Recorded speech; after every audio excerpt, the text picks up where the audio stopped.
As one of our destinations on our nationwide helicopter tour of the U.S., we had the very unique opportunity to visit the U.S. Coast Guard Air Station Sacramento. This is the West Coast's only fixed-wing asset location with an AOR that spans from the Mexican border on the south to the Canadian border on the north. In a previous video, we spoke with LTJG Gunn as he gave us a great overview of search and rescue missions at the air station. Today, in this current video, we will show you around his office, the cockpit of an HC-27 Juliet Spartan medium-range surveillance aircraft. All this and more in today's video. Hello and welcome to Stephen Carlson Show. I'm Stephen Carlson. I'm a tech entrepreneur, real estate investor, author, YouTuber, and helicopter pilot. If you haven't already checked out the previous video that shows us flying over the Sierra Nevada mountains from Reno, Nevada to Sacramento, California, you should definitely check that video out. The views were magnificent.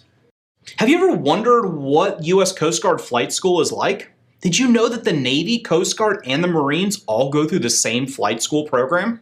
Here's LTJG Gunn to explain. All right, so this is our cockpit. It looks pretty busy and scary at first, but once you kind of learn any aircraft, they all have pretty much the same systems, just laid out a little differently. So when we come from flight school or any other previous unit, we'll go through what's called a transition course or a T course, and it's actually here on base. So that's like a 2-month process where you learn to fly this aircraft. Because in flight school, what type of aircraft do you predominantly fly there? So at flight school, you first fly the T6, which is a high-performance single-engine turboprop aircraft. And that's basically just to learn the basics of aerodynamics exactly. And how to be a pilot. Exactly. And then once you finish that, you can either go helicopters or fixed wing. Go helicopters, you'll fly TH-57. It's basically a military version of your Bell 206. Okay. Or in our case, fixed wing. We go and fly the T-44 Charlie aircraft, which is basically a King Air C-90. Okay. So up here, so I guess co-pilot sits on this side and then commander on that side? Yeah, the co-pilot will usually sit on this side. I'm about to start my left seat syllabus, so after about 200 hours, you're qualified to start syllabus to fly from the left seat, so the aircraft commander could be in the right seat in that case. The reason we have separate syllabus is because when we're on the ground, we have nose wheel steering over here on the left, and it's basically a knob that we use to steer the aircraft on the ground. It can be a little touchy, so they want you to build some time. So they want the most senior airplane. pilot basically controlling that? Not necessarily the most senior pilot. They just want you to build a little more experience. So when you say like the syllabus, I'm guessing that's like a check sheet of certain X number of hours in this and this skill and be checked off by an instructor? Or how does that work? Yes, basically it's a syllabus that you'll have to demonstrate the flight maneuvers and ground maneuvers to ensure you're ready for that responsibility and you're qualified. A common question we do get is, do we use every switch? Pretty much use every switch on every flight except for these candy striped ones. Those are usually for an emergency situation only. And I see you have a lot of glass here. So what type of stuff do you normally have displayed on your glass? Yeah, so we have glass cockpit here. We'll have our primary flight display, so giving us all our information, and then we'll have our nav radar right here, and then we'll have all of our engine instruments in the center. And then normally are you having the same displays for both, or I guess is that just a pilot preference of what you want to look at? Yeah, we'll have the same, so we'll both have our primary flight display on the center one, and then a nav radar. So everyone's trained at the same spec, so it's not like you don't choose what you want there, everyone's trained equally. Exactly, yeah. We can change it if we need to. If one screen fails, we can swap it over. And I see you have HUD, so does that come down here and does that give you additional information? Or? Yeah, so it'll give us all the same information.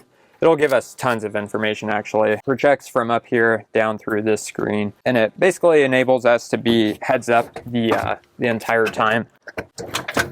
So we can see all the information that's on our primary flight display through the heads-up display while looking outside the entire time. Rather than looking here, you can focus still straight where you're going and look around. A good time to use that is when we're down low, about to drop to a vessel. We're usually flying about 200 feet when we drop survival gear out the back. That's a good time to be using the HUD. You can make sure you're on parameters and not getting off while also looking outside at the vessel that you're dropping to. And do you guys fly with NVGs or? We do fly with NVGs. Yep, we have helmets that we can put on and attach NVGs to it. Actually, everything in the aircraft is compatible with NVGs except for our primary flight displays. So would you just dim those, turn them off, or? We still use them. We can look at them. Our goggles kind of sit far off enough that we can. So it doesn't wash out the NVGs? No. Now you said a helmet is, do you, obviously in the helicopter world, predominantly have a helmet on when you're flying, but in fixed wing, is it just if you need the NVGs or? Yep. Yeah, the helmet is solely for the NVGs. We just wear headsets up here most of the time.